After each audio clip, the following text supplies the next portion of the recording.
Bismillahirrahmanirrahim. Assalamualaikum warahmatullahi wabarakatuh.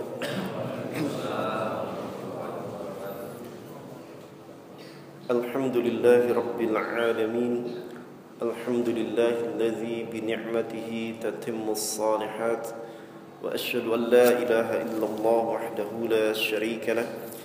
Wa asyhadu anna Muhammadan 'abduhu wa rasuluh. Allahumma salli wa sallim wa barik ala nabiyyina sayyidina Muhammadin wa ala alihi wa ashabihi wa man tabi'ahum bi ihsanin ila yaumiddin. Radiyallahu anhum wa radu anhu. Yaqulu Allah tabaraka wa ta'ala, a'udzu billahi minasy syaithanir rajim. يا أيها الذين آمنوا اتقوا الله حق تقاته ولا تموتن إلا وأنتم مسلمون أما بعد فإني أوصي نفسي وإياكم بتقوى الله حق تقاته حتى يأتينا اليقين. Wahai hamba-hamba Allah yang beriman, bertakwalah kepada Allah dengan sebenar-benar takwa hingga kematian mendatangi setiap kita. Dan semoga Allah Subhanahu wa ta'ala mewafatkan kita semua dalam keadaan husnul khatimah. Kembali kepada Allah dengan membawa hati yang selamat, mentauhidkan Allah Subhanahu wa ta'ala dan bersih dari noda-noda kesyirikan. Allahumma amin. Kita awali pertemuan di majlis ilmu yang kita cintai ini dengan bermohon segala kebaikan, keberkahan, yaitu keberkahan, limpahan ampunan dari Allah Subhanahu wa ta'ala untuk kita dan kaum mukminin. Rabbana zidna ilman, Rabbana rzuqna fahman, Allahumma ati nufusana taqwaha وزكها أنت خير من زكاها أنت وليها ومولاها اللهم إنا نعوذ بك من علم لا ينفع ومن قلب لا يخشع ومن نفس لا تشبع ومن دعوة لا يستجاب لها ربنا اغفر لنا ولوالدينا وللمؤمنين يوم يقوم الحساب يا مقلب القلوب ثبت قلوبنا على دينك يا مصرف القلوب صرف قلوبنا على طاعتك اللهم أمتنا على الإسلام والسنة ربنا آتنا في الدنيا حسنة وفي الآخرة حسنة وقنا عذاب النار اللهم آمين.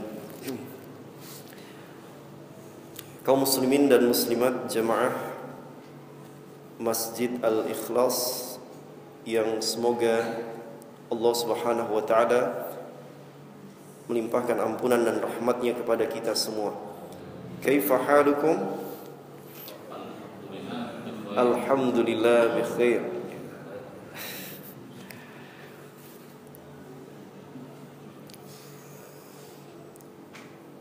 Semoga Allah Subhanahu wa ta'ala meneguhkan hati kita untuk senantiasa istiqamah dan menjadi hambanya yang bersyukur. Tidak hanya diucapkan dengan lisan, dengan perkataan Alhamdulillah saja, namun wajib kita yakini di dalam hati bahwa segala nikmat itu bersumber dari Allah Subhanahu wa ta'ala. Adapun manusia, pekerjaan dan hal-hal yang kemudian menghadirkan kenikmatan di dalam hidup kita, semuanya adalah perantara saja, sebab. Baik sebab syar'i, yaitu sebab yang memang diperintahkan oleh Allah, ataupun sebab qadari. Sebab qadari ini dibuktikan dengan penelitian, dengan eksperimen. Ada sebab syar'i dan sebab qadari. Contoh misalnya sebab syar'i ketika seseorang bermohon rezeki dari Allah, yakni berupa harta, berupa uang, maka sebab syar'inya dia harus bekerja. Ada yang berdagang, ada yang menjadi guru, dan seterusnya. Nggak cukup hanya dengan di rumah kemudian dia zikir, ya. Apalagi ada amalan zikir tertentu yang diyakini bisa menarik uang dari alam gaib. Ini sudah jelas ya, dia bersekutu dengan setan. Ataupun sebab qadari yang bisa dibuktikan dengan eksperimen, dengan penelitian ilmiah melalui kedokteran misalnya. Contoh apa? Ketika seseorang, atau dalam hal ini adalah suami dan istri, ingin memiliki anak keturunan, selain sebab syar'inya dia kerjakan, sebab syar'i itu adalah ya, dia berdoa kepada Allah. Itu sebab syar'i, karena Allah perintahkan kita untuk berdoa. Rabbana hablana min azwajina wa dhurriyyatina qurrata a'yun waj'alna lil muttaqina imama. Rabbi habli minas salihin. Itu sebab syar'inya. Sebab qadarinya apa? Suami istri yang sudah halal melakukan hubungan suami istri yang halal. Nah, itu sebab qadari dan bisa dibuktikan secara kedokteran. Ketika sperma laki-laki dan perempuan bertemu dengan izin Allah Subhanahu wa taala, maka secara ilmu kedokteran akan berkembang menjadi janin dan seterusnya. Itu sebab qadari namanya. Nah, jamaah kaum muslimin dan muslimat rahimani wa rahimakumullah,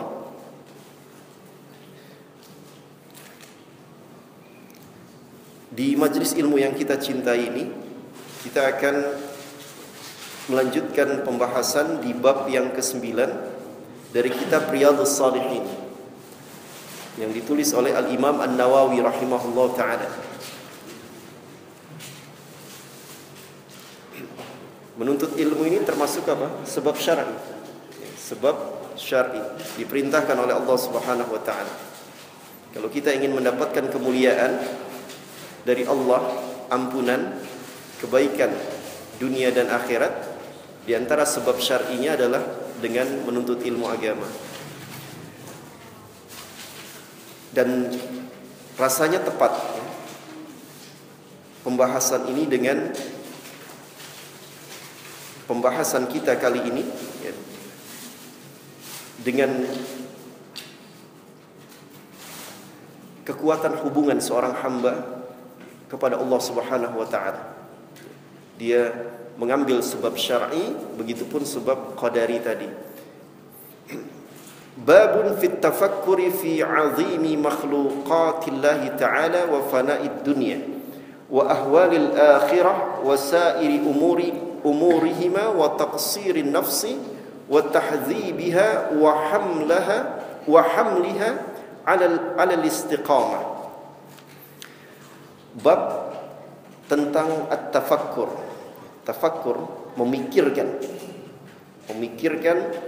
kebesaran ciptaan-ciptaan Allah Subhanahu wa ta'ala yang ada di alam semesta ini, dan fananya dunia. Apa arti fana? Fananya dunia. Dunia sementara, lenyap. Akhirat selamanya. Ini Masya Allah, teman-teman kita dari Jamaah Tabligh sering mengingatkan manusia kalimat tersebut ya. Dunia sementara, akhirat selamanya ya. Seorang suami dan istri yang salih dan salihah ya, suaminya meninggal itu perpisahan sementara saja ya. Insya Allah nanti di akhirat Allah pertemukan sampai ke surganya. Sebagaimana Allah Subhanahu wa taala berfirman di dalam surah Ar-Ra'd ayat 23 kalau tidak salah. Nanti tolong dicek. Jannatu 'adni yadkhulunaha. Jannatu 'adni yadkhulunaha wa man salaha min abaihim wa azwajihim wa dhurriyyatihim wal malaikatu yadkhuluna 'alaihim min kulli bab. Di ayat berikutnya, salamun 'alaikum bima sabartum fa ni'ma 'uqbad dar. Mereka hamba-hamba Allah yang saleh, yang istiqamah. Kita sudah membahas istiqamah di pertemuan sebelumnya. Hamba-hamba Allah yang istiqamah di atas Islam, di atas ajaran Rasulullah sallallahu alaihi wasallam sampai kematian mendatanginya, husnul khatimah. Mereka akan masuk ke dalam surga Allah. Artinya Allah masukkan mereka ke dalam surga dengan rahmat Allah Subhanahu wa taala. Begitupun orang tua mereka, kakek mereka, moyang mereka. Dengan catatan semuanya hamba-hamba Allah yang saleh. Hamba-hamba Allah yang saleh. Yang bisa mempertahankan keislaman dan keimanannya sampai kematian. InsyaAllah kita semua termasuk di dalamnya, jemaah sekalian. Ya. Pasangan-pasangan mereka, istri-istri mereka, ya. Anak-anak keturunan mereka. Para malaikat akan memasuki surga itu. Para malaikat memasuki surga itu dari berbagai penjuru pintu.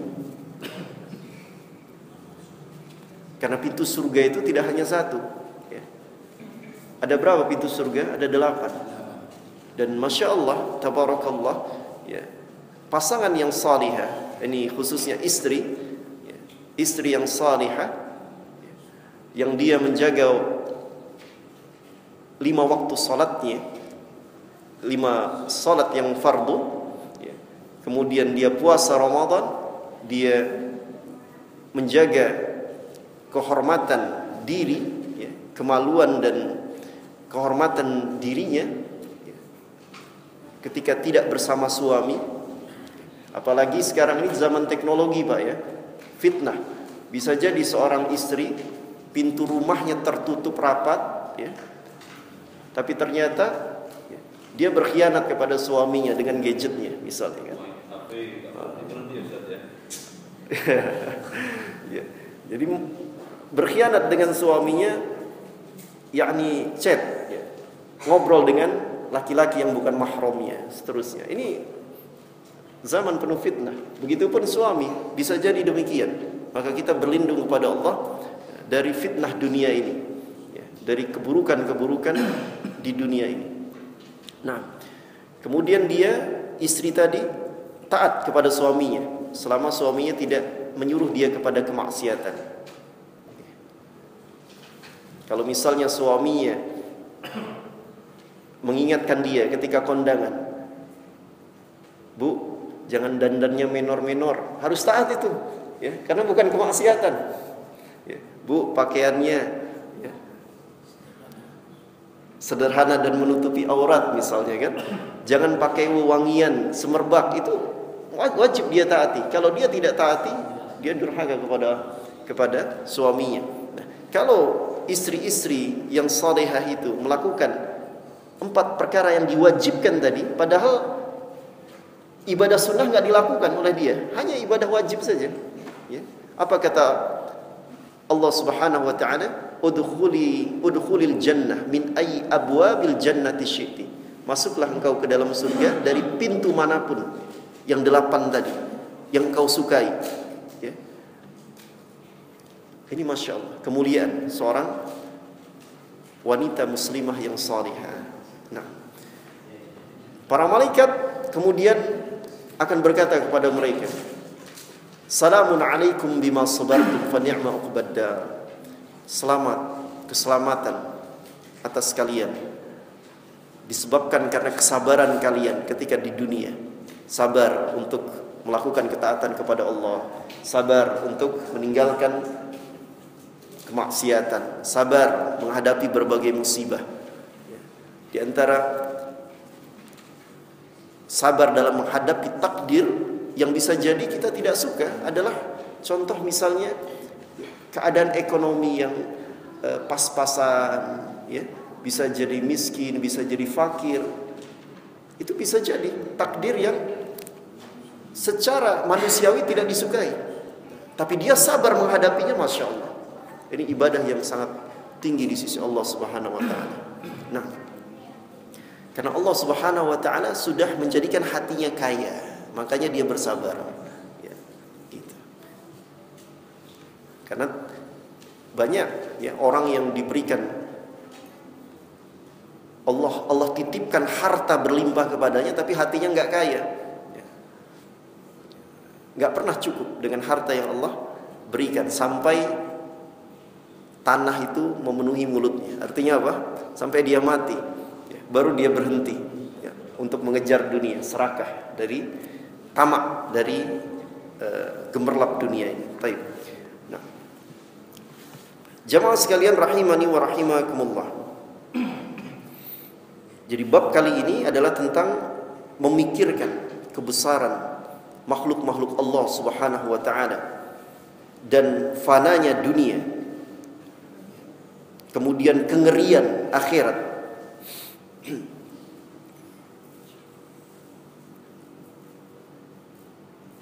Dan hal-hal lain yang bisa membawa seseorang kepada istiqamah.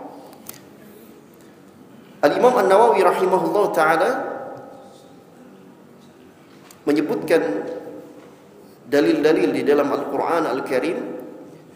Di antaranya surah Saba ayat 46. Ya, surah Saba ayat 46. Allah Subhanahu wa taala berfirman, A'udzu billahi minasy syaithanir rajim. Qul innama a'idzukum biwahidatin an taqumu lillahi mathna wa furada thumma tatafakkaru. Al-ayah. Katakanlah wahai Muhammad sallallahu alaihi wasallam, katakanlah kepada umatmu, ya, umat Nabi Muhammad sallallahu alaihi wasallam ini bukan kaum tertentu jamaah sekalian, bukan kepada orang Arab saja. Berbeda dengan Nabi dan Rasul selain Nabi Muhammad sallallahu alaihi wasallam, itu diutus kepada kaum tertentu.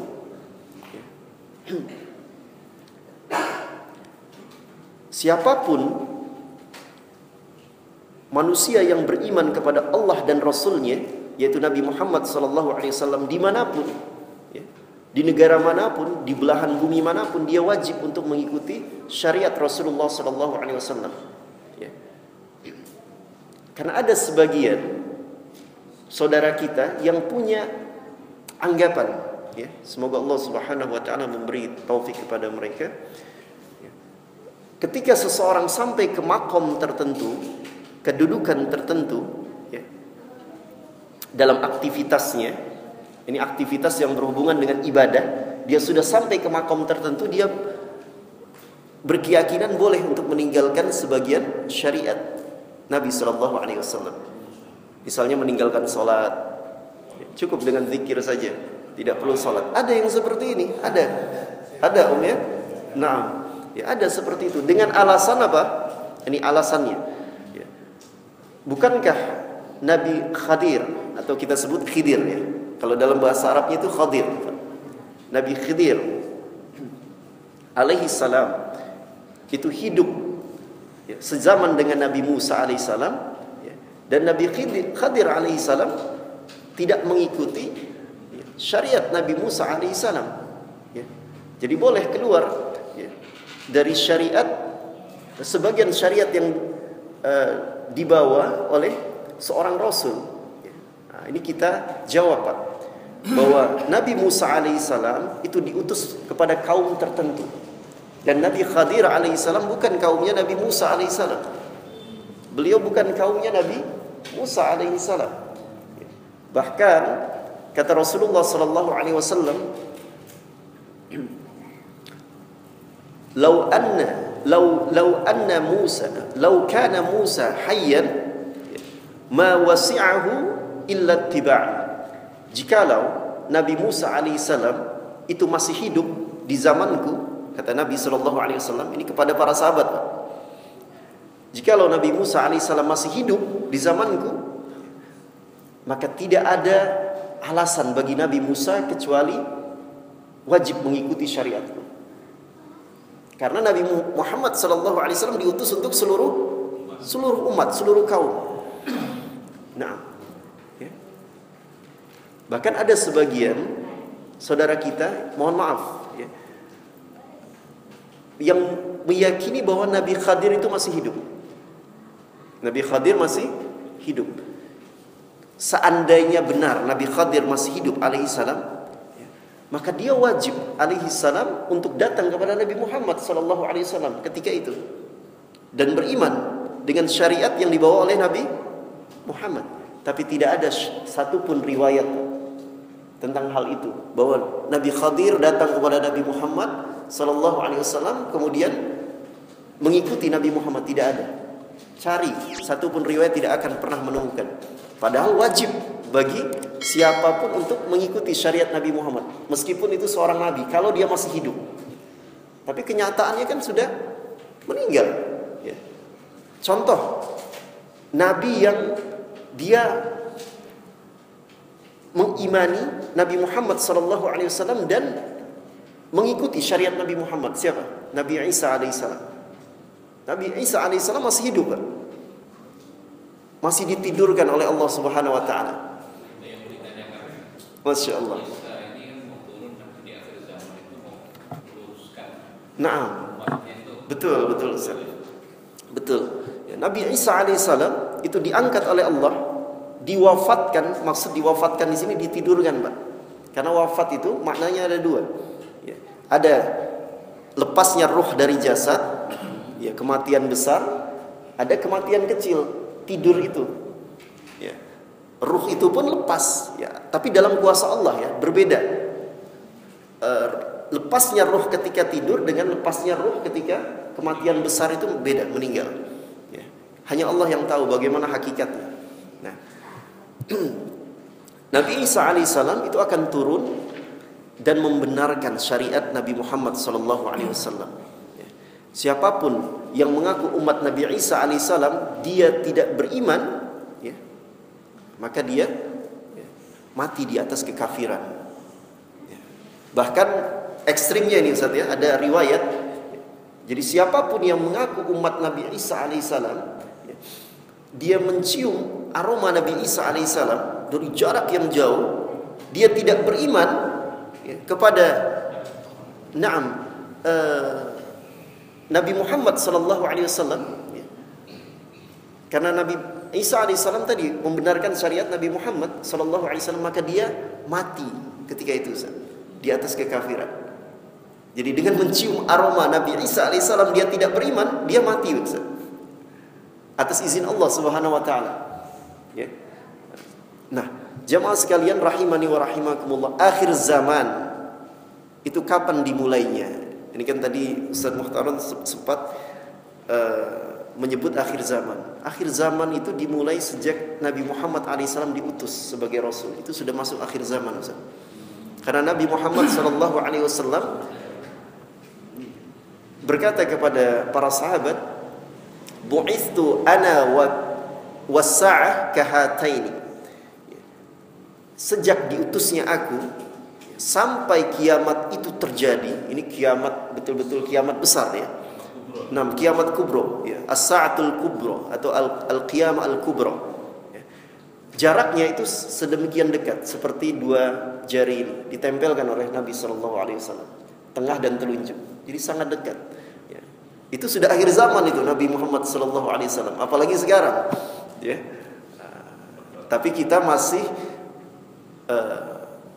yakni fase merasakan tanda-tanda kiamat kecil, ya, sughra itu, ya. Artinya kalau hitungan manusia itu masih jauh, ke kiamat besar itu masih jauh, insya Allah.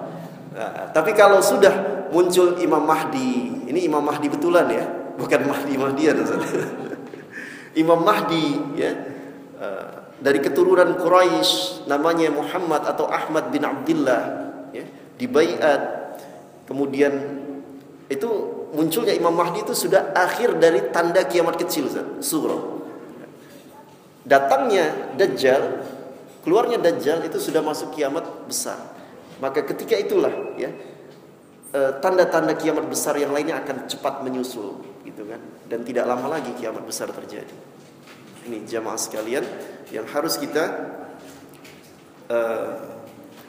yakni tadabburi ya, ayat-ayat Al-Qur'an ya, kebesaran ciptaan-ciptaan Allah Subhanahu wa taala di alam semesta ya, kita tafakuri. Kenapa jamaah sekalian?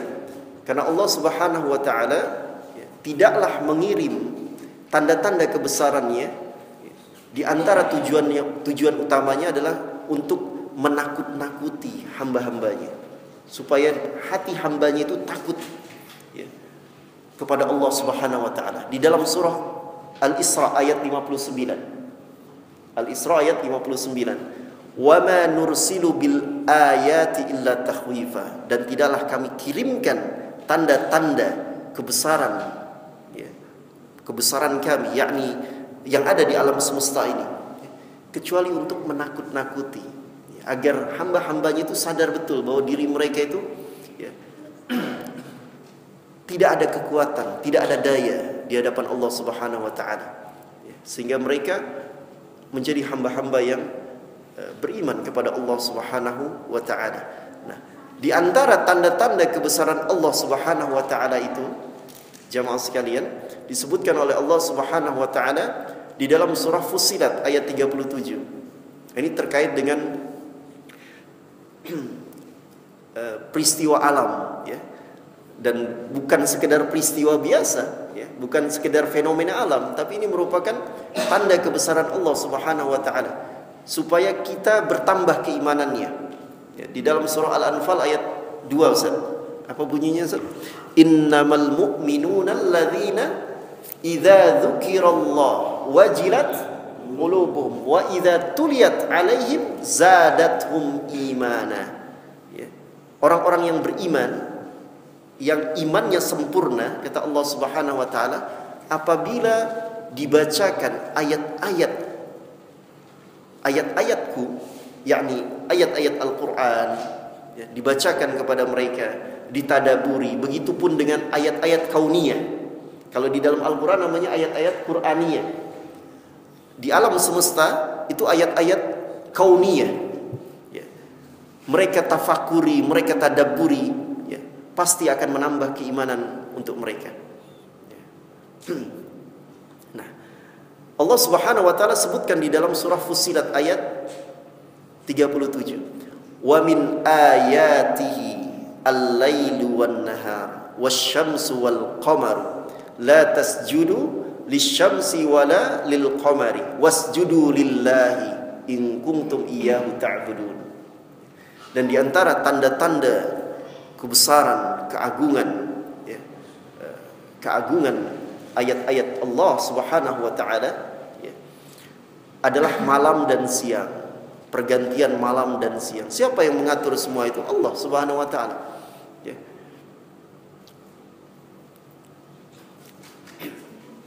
Meskipun ada sebagian kawasan yang malamnya singkat ya.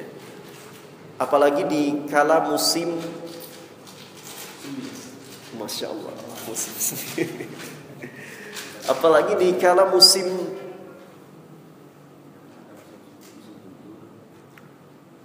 biasanya di musim panas itu malamnya itu singkat Pak. Isya itu ya, di sebagian kawasan itu bisa jam 10 malam sholat Isya Pak. Bahkan di daerah Eropa yang dekat dengan benua Antartika, kutub ya, itu bisa maghribnya ya, itu hampir tengah malam. Kalau di kita hampir jam 12 ya. Maghribnya katakanlah jam 10, jam 11-an, isyanya ya, jam 12-an. Nanti jam yakni jam 4 atau jam 5 itu sudah masuk subuh lagi. Jadi singkat sekali malamnya. Ini kuasa Allah Subhanahu wa taala. Dan Indonesia ini Masya Allah ya. Tidurnya sebentar ya. Kalau Pak Aryo Alhamdulillah. Wa ja'alna al-laila libas wa ja'alna an-nahara ma'asha wa ja'alna al-laila libasa. Dan kami jadikan waktu siang itu untuk beraktivitas, untuk ma'isyah. Apa ma'isyah? Mencari nafkah, beraktivitas. Dan di waktu malam untuk beristirahat ya. Kalau siang untuk ma'isyah, kalau malam untuk Aisyah ya. Yang istrinya namanya Aisyah. Pak Yono, siang Aisyah, malam Aisyah, jangan lupa. Masya Allah. Aisyah sama Aisyah beda-beda tipis. Kalau istrinya Aisyah namanya Aisyah. Jangan. Alhamdulillah. Taib. Ini Masya Allah jamaah sekalian. Ini tanda-tanda kebesaran Allah Subhanahu wa ta'ala. Begitupun dengan matahari dan bulan.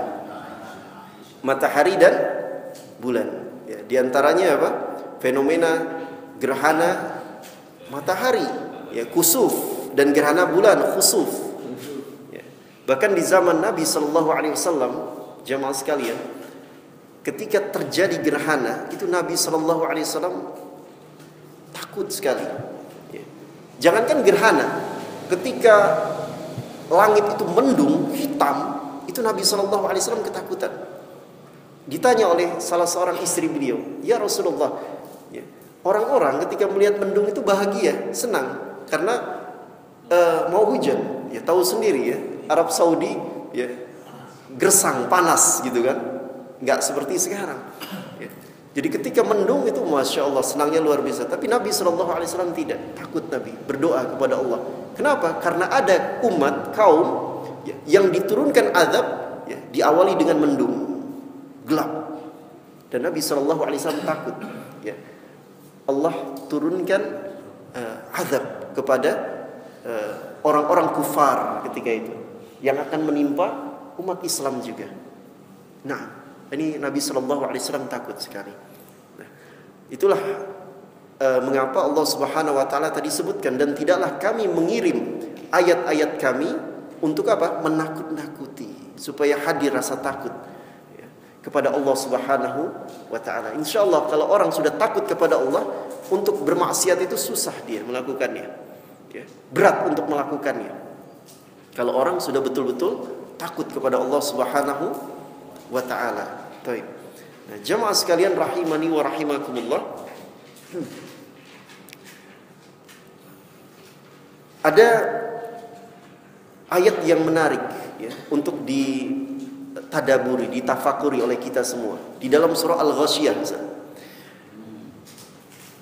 ayat 17 sampai 21. Afala yanzuruna ilal ibili kaifa khuliqat wa ilas samai kaifa rufi'at wa ilal jibali kaifa nusibat wa ilal ardi kaifa sutihat fadzakkir innama anta mudzakkir.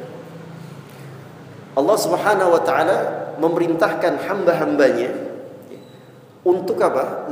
Mentafakuri, mentadaburi, merenungi, menghayati bagaimana unta itu diciptakan oleh Allah Subhanahu wa taala. Afala yanzuruna ilal ibili kaifa khuliqat. Apakah mereka tidak mentadaburi, tidak memikirkan bagaimana unta itu diciptakan oleh Allah Subhanahu wa taala? Begitupun langit, bagaimana langit itu ditinggikan tanpa tiang. Ya. Ini langit ini tingginya, luasnya hanya Allah yang tahu. Disebutkan dalam riwayat Rasulullah SAW menyampaikan bagaimana jauhnya jarak bumi ke langit pertama ke langit kedua, dan seterusnya. Dari sahabat Al-Abbas ya, paman Nabi SAW radhiyallahu anhu, jarak antara bumi ke langit pertama ya, itu 500 tahun, Pak. 500 tahun perjalanan. Bukan naik jet pesawat yang kecepatannya luar biasa, enggak ya. Karena di zaman dahulu Ya, ukuran perjalanan itu dengan apa? Dengan unta. Jadi unta itu Pak, ini Masya Allah. Ini terkait dengan unta ya. Saya baca tulisan yakni dari salah satu lembaga riset di Saudi ya. Unta itu ya, dia bisa bertahan hidup ya, tanpa minum dan makan ya, selama 5 hari ya, dengan jarak 400 km Pak. Jadi jarak tempuh 1 hari sekitar 80 km tanpa makan dan minum ya, selama 5 hari. Itu artinya berapa kilometer totalnya? 400 kilometer itu bisa bertahan makan tanpa makan dan minum. Itu unta ya. Hanya membawa beban pemiliknya saja ya. Melewati gurun pasir yang luas ya. Dan tujuan yang sangat jauh. Kalau dia bawa beban 500 kilo Pak, setengah ton, itu sehari dia bisa kuat menempuh perjalanan 20 mil, itu sekitar 35 kilo ya. Selama 3 hari, artinya kurang lebih 100 kilo ya, dari Bandar Lampung ke mana? Merak mungkin ya, Bakauni Pak ya, kurang lebih. Nah, itu dia bisa tanpa minum dan makan dengan menahan beban setengah ton tadi. Tapi unta ini Masya Allah, tabarakallah, kalau sekalinya minum itu bisa 200 liter Pak, 1 drum itu. Jadi Masya Allah, Allah jadikan cadangan minuman ya, ya, itu 200 liter itu bisa sekali minum ya. 1 drum ya Ustaz ya, kurang lebih ya. Ini Masya Allah, ini kuasa Allah subhanahu wa ta'ala. Dan unta itu sangat tenang Pak, termasuk hewan yang sabar dan tenang. Ya sabarnya kalau hidupnya di padang pasir ya. Dia bisa bertahan hidup tadi, Masya Allah. Tenangnya itu ketika disembelih Pak. Allah subhanahu wa ta'ala sebutkan di dalam Al-Quran ya, cara menyembelih unta itu ya, berdiri diikat satu kakinya. Dia tenang Pak, tidak seperti hewan lainnya ya. Ustaz Muhtaram ya Idul Kurban itu kan jual kambing, saya kemarin lihat sampai ngejar-ngejar kambing gitu. Jatuh-jatuh dengan Mas Abid itu kan, itu belum disembelih gitu kan, belum mau disembelih. Itu unta mau disembelih pun tenang gitu kan. Diikat satu kakinya, sudah disembelih saja. Yakni diputuskan urat lehernya itu. Sudah dengan cara dibeli, sudah dia jatuh dengan tenang. Itu unta Pak, Masya Allah, ini kuasa Allah subhanahu wa ta'ala. Begitupun langit tanpa tiang ya. Allah subhanahu wa ta'ala berfirman dalam surah Ar-Ra'd ayat 2, Allahul ladzi rafa'as samawati bighairi amadin tarawnaha. Allah yang meninggikan langit tanpa tiang sebagaimana yang kau lihat. Jarak bumi ke langit pertama itu 500 tahun. Langit pertama ke langit kedua 500 tahun. Langit ketiga, langit keempat 500 tahun ya. Sampai langit ketujuh ya, 6 ke 7 500 tahun. Di atas langit ketujuh itu ada lautan, kata Nabi SAW. Lautan yang sangat luas ya. Lautan yang sangat luas. Ini perkara gaib ya Pak. Kita harus percaya ya. Kenapa? Karena Nabi SAW sudah mi'raj gitu kan, menerima perintah sholat. Jangan dibayangkan Pak ya.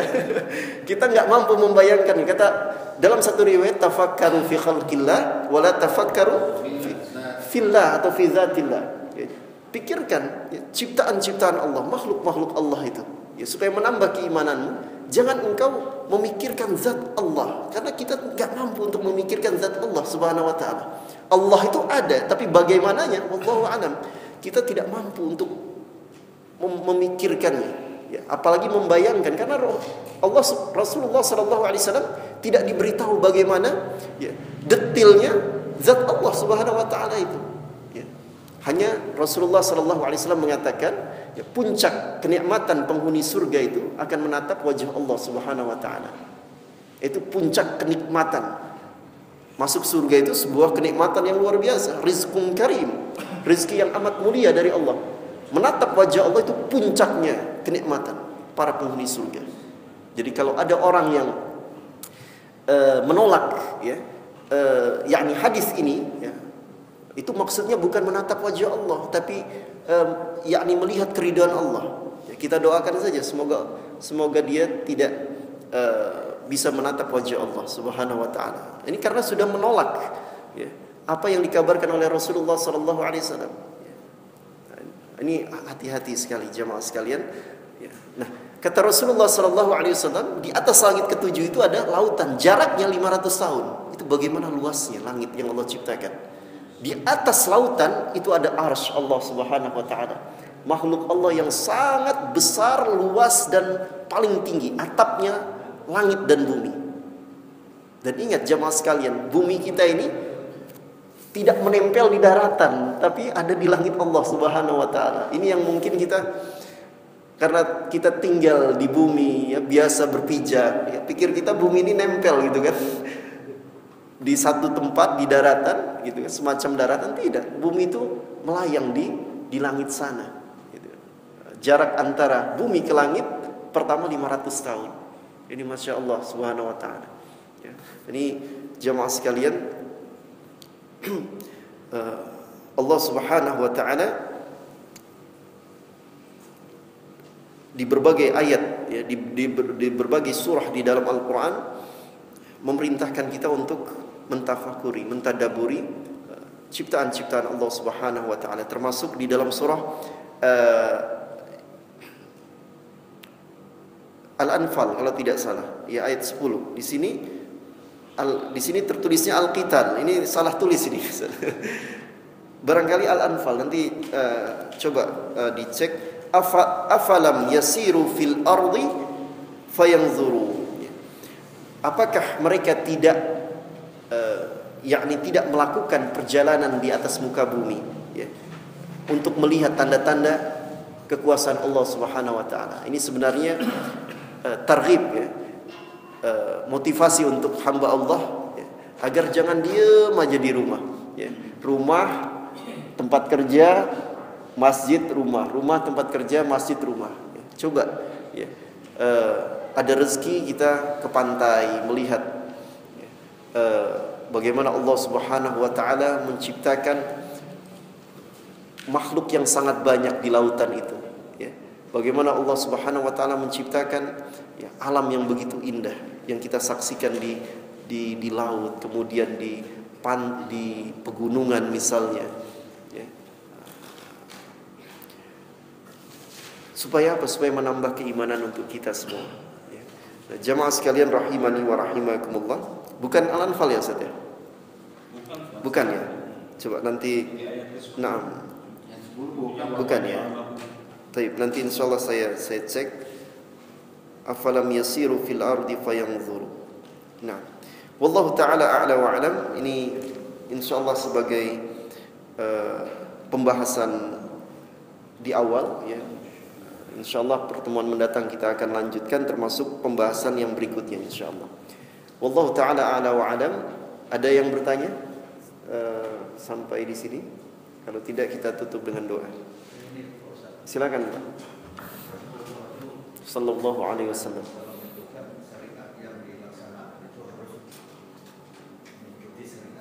Nah, sallallahu alaihi wasallam.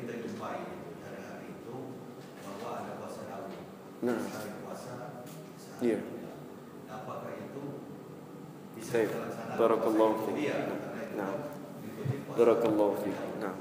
Nah, ada yang perlu disampaikan di sini jamaah sekalian.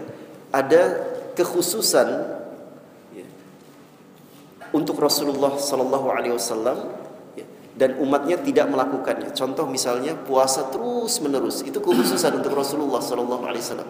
Jadi kalau Rasulullah ingin melakukan puasa setiap hari, tidak masalah. Ya, ini kekhususan. Seperti kekhususan Nabi Sallallahu Alaihi Wasallam menikah dengan lebih dari berapa? 4, Masya Allah. Ustaz Riono paling kencang ya jawabnya. Ya, minimal, ya maksimal umatnya 4 saja. Ya, itu kalau bisa adil dan berani ya. Kalau ada izin gitu kan. Kalau ada izin. Nah, ya. Nah, terkait dengan puasa Daud ini, Pak, ada seorang sahabat Nabi Shallallahu Alaihi Wasallam, beliau sangat suka melakukan puasa, ya, setiap hari, ya. Tapi Nabi Shallallahu Alaihi Wasallam batasi, karena itu khususan untuk Nabi. Ya.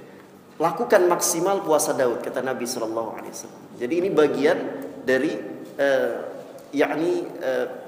ajaran Rasulullah Shallallahu Alaihi Wasallam yang memang itu sudah dicontohkan oleh Nabi Daud alaihi salam, yaitu puasa Daud itu. Jadi itu menjadi syariat, Pak. Jadi kalau kemudian ada seseorang yang suka berpuasa sunnah, maksimal puasa Daud. Maksimal puasa Daud. Ya, kecuali kalau nazar, ya, dia nazar kalau misalnya saya lulus, ya, misalnya lulus atau dapat izin, ya, dapat izin nikah lagi misalnya. Dapat izin nikah lagi nih Ustaz Riono, ya. Puasa 1 tahun misalnya. Itu wajib dikerjakan itu, ya. Kuatnya itu, ya nggak akan kuat. Kalau mau melaksanakan puasa 1 tahun nazar itu, ya jangan nikah dulu, ya. Kalau sudah nikah nggak akan kuat nanti. Jadi gini tadi dalam saat itu, nah, dari apapun puasa wisal itu nggak boleh.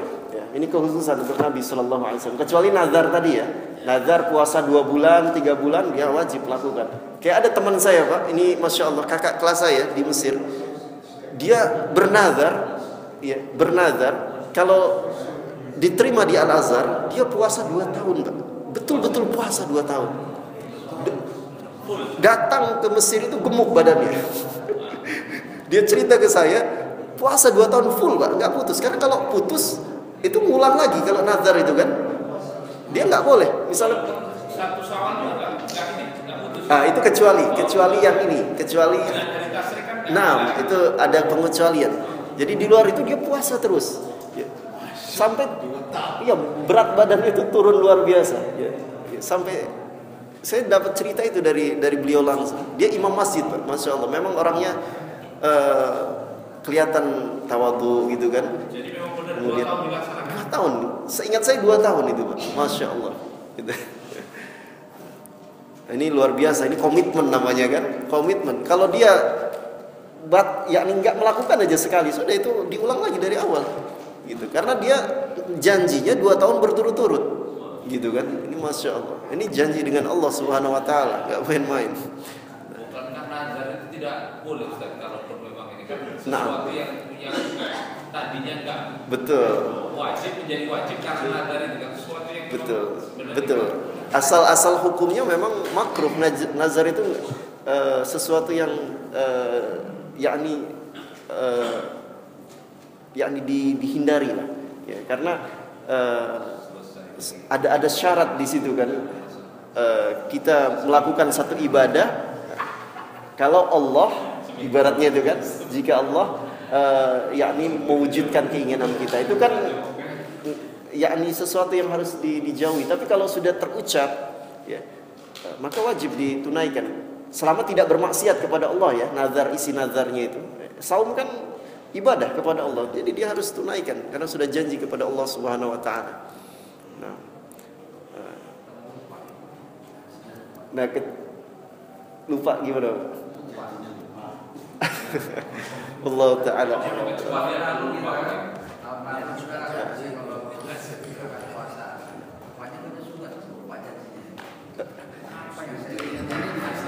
Nah, ketika ingat, Pak, ketika ingat dilaksanakan. Wallahu taala a'la wa a'lam. Baik. Wa sallallahu wasallam ala nabiyyina Muhammadin walhamdulillahi rabbil alamin. Assalamualaikum warahmatullahi wabarakatuh.